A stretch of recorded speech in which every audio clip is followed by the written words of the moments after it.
श्रीगंगानगर के सूरतगढ़ से सटे मानेकसर में कल शिवरात्रि के दिन मंदिर से तोड़फोड़ का मामला सामने आया, जहां एक मानसिक रूप से परेशान महिला ने मंदिर में तोड़फोड़ की। साथ ही महिला पर मंदिर से सामान चुराने का भी आरोप लगा है। मंदिर में तोड़फोड़ की सूचना मिलने पर सिटी पुलिस मौके पर पहुंची, क्योंकि शिवरात्रि और धार्मिक आस्था से ये जुड़ा हुआ मामला था। लिहाजा पुलिस ने संवेदनशीलता बरतते हुए मौके पर फोर्स तैनात की। हालांकि इस बीच पुलिस ने आरोपी महिला को भी पकड़ लिया है।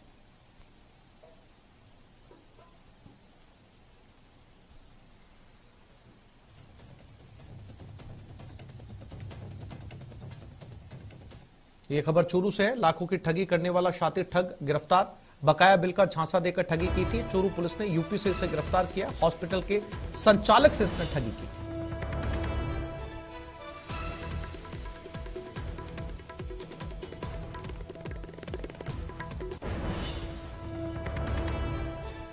तो चूरू में ये शख्स यूपी से धरा गया। चूरू पुलिस पहुंची।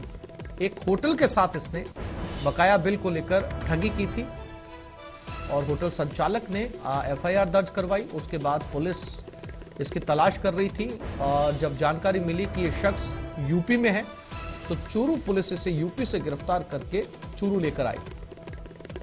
बकाया बिल का झांसा देकर इसने ये ठगी की थी।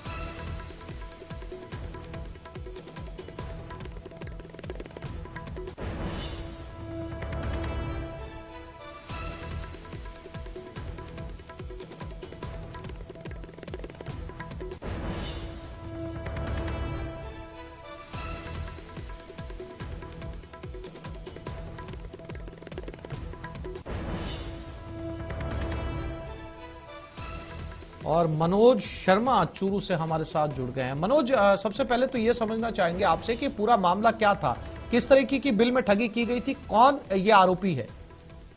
जी बिल्कुल, मैं बताना चाहूंगा कि पूरा मामला है वो चूरू के नई सड़क स्थित मुमताज हॉस्पिटल का है, जहां जो मुमताज हॉस्पिटल के संचालक डॉक्टर हैं, डॉक्टर मुमताज, उनके साथ ये ठगी की वारदात हुई थी। और वारदात करने का तरीका भी अलग ही तरह का था।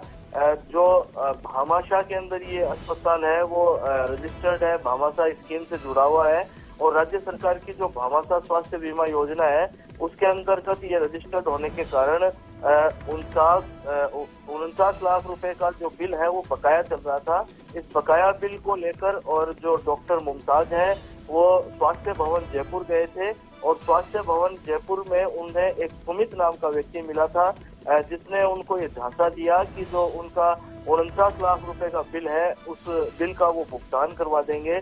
और इस एवज के अंदर उसने अलग अलग समय के अंदर कुल 33,68,600 रुपए उनसे धोखाधड़ी कर हड़पे थे। और सुमित के द्वारा ये जो रुपए हड़पे गए थे वो न केवल अपने खाते के अंदर ट्रांसफर करवाए, बल्कि जो अंकित जायसवाल है उसके खाते में और इसके अलावा 2 महिलाओं के नाम है उनके खातों में भी ये रुपए ट्रांसफर हुए थे।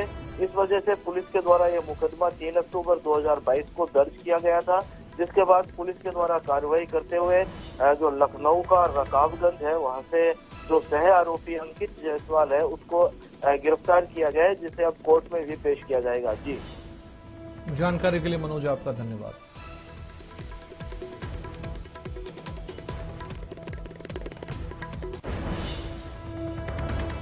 और ये बड़ी खबर भरतपुर से। 2 लोगों को जिंदा जलाकर हत्या करने के मामले में नया मोड़। भरतपुर पुलिस पर आरोपी की पत्नी ने आरोप लगाया है। आरोपी श्रीकांत की गर्भवती पत्नी कमलेश के साथ मारपीट का आरोप लगा है। गर्भ में पल रहे मासूम को भी मारने का आरोप लगा है। भरतपुर पुलिस ने हरियाणा में आरोपी के श्रीकांत के गांव में दबिश दी थी। आरोपी की मां ने नूह जिले के नगीना थाने में शिकायत देकर कार्रवाई की मांग की है, जहां आरोपी श्रीकांत की गर्भवती पत्नी कमलेश के साथ मारपीट का भरतपुर पुलिस पर आरोप है। साथ ही गर्भ में पल रहे 9 महीने के बच्चे को भी मारने का आरोप है। इस मामले में श्रीकांत की मां दुलारी ने हरियाणा के नूह जिले के नगीना थाने में शिकायत देकर कार्रवाई की मांग की है। दुलारी ने कहा, 16 फरवरी की रात करीब 3 बजे राजस्थान पुलिस के 30 से 40 पुलिसकर्मी आए, गेट खुलवाया, जबरन घर में घुसे और घर के सभी लोगों के साथ मारपीट की। साथ ही श्रीकांत के 2 छोटे भाइयों को भी पकड़कर ले गए। लड़के की घरवाली थी वो पेट से थी जी, उसके भी धक्का मुक्की लगने से उसकी तबीयत बिगड़ गई।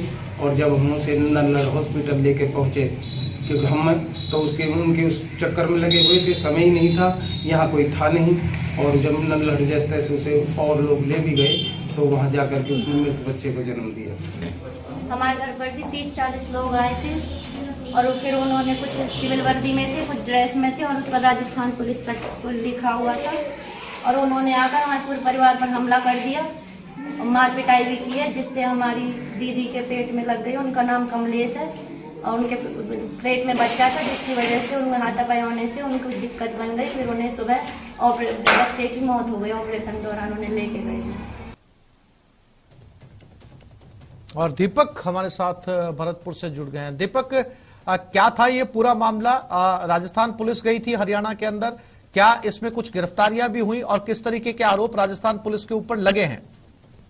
देखिए, इस पूरे मामले में सिर्फ अभी एक गिरफ्तारी जो है वो हुई है। रिंकू सैनी नाम के आरोपी को पुलिस ने गिरफ्तार किया है, लेकिन इसमें सबसे बड़ा मोड़ यह है कि पुलिस जो है आरोपी श्रीकांत के घर पर दबिश देने के लिए गई थी। उस दौरान भरतपुर पुलिस पर मारपीट के आरोप लगे हैं। उसकी जो श्रीकांत उसकी पत्नी के साथ मारपीट के आरोप लगे, साथ ही जो उसकी पत्नी के गर्भ में वो बच्चा था उसको भी मारने का आरोप जो है वो लगा है। और भरतपुर पुलिस के लगातार जो अधिकारी हैं उनसे हम संपर्क करने की कोशिश कर रहे हैं, लेकिन कोई भी अधिकारी फोन नहीं उठा रहा है। कोई भी अधिकारी इस पूरे मामले पर जवाब देने को लिए तैयार नहीं है। खास तौर से आईजी गौरव श्रीवास्तव वो इस पूरे बात में जो है जवाब देने के लिए तैयार नहीं है। एसपी पुलिस अधीक्षक श्याम सिंह है, उन्होंने कहा कि हरियाणा पुलिस से आप बात कीजिए, हमें इस पूरे मामले में कुछ नहीं पता है। लेकिन इस पूरे मामले में गंभीर आरोप भरतपुर पुलिस पर लगे हैं कि वो दबिश देने के लिए जाती है, आरोपी घर पर नहीं मिलता है, तो आरोपी के परिवारजन है उनके साथ मारपीट के आरोप लगे। साथ ही एक और आरोप है कि उनके 2 भाइयों को वहां से जो है लेकर के आया जाता है और उसके बाद जो है यहाँ पर पुलिस जो वापस वहां से आती है। उसके बाद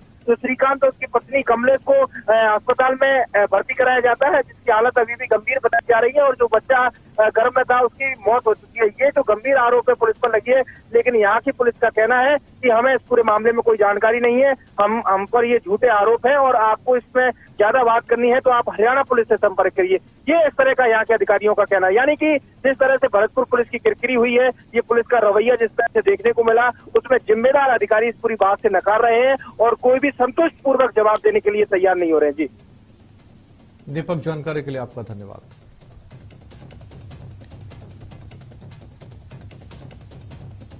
बूंदी के जिला अस्पताल में हंगामा, महिला की मौत होने पर आक्रोशित परिजनों ने हंगामा मचाया। आक्रोशित परिजनों ने चिकित्सकों से हाथापाई की। सूचना पाकर मौके पर पहुंचे अतिरिक्त पुलिस अधीक्षक किशोरी लाल चिकित्सकों ने कोतवाली थाने में मारपीट की रिपोर्ट दर्ज करवाई। मामले में एक युवक को भी राउंड अप करने की सूचना है। महावीर कॉलोनी निवासी बताए जा रहे हैं आक्रोशित परिजन।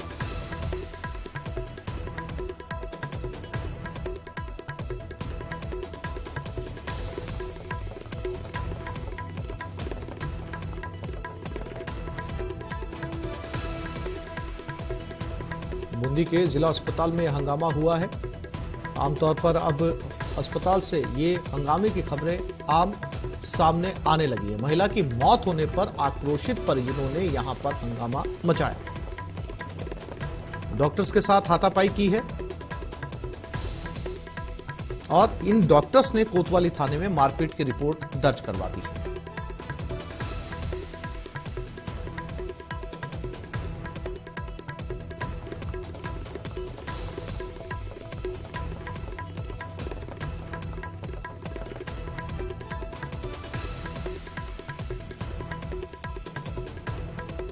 और चैन सिंह बूंदी से हमारे साथ जुड़ गए हैं। चैन, क्या मामला था ये पूरा जिस महिला की मौत हुई है?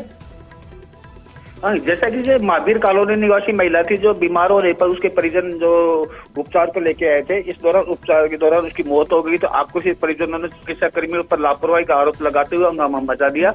इस दौरान जो आक्रोशित परिजनों ने चिकित्सा कर्मियों से धक्का मुक्की भी की। इसके चलते माहौल गर्मा गया और कोतवाली थाना पुलिस मौके पे पहुंची और दोनों पक्षों से समझाइश की, लेकिन दोनों पक्षों ने एक दूसरे के खिलाफ रिपोर्ट दे दी है और कोतवाली थाना पुलिस क्रॉस केस दर्ज करके मामले की जांच शुरू कर दी है। जी चैन सिंह, जानकारी के लिए आपका धन्यवाद।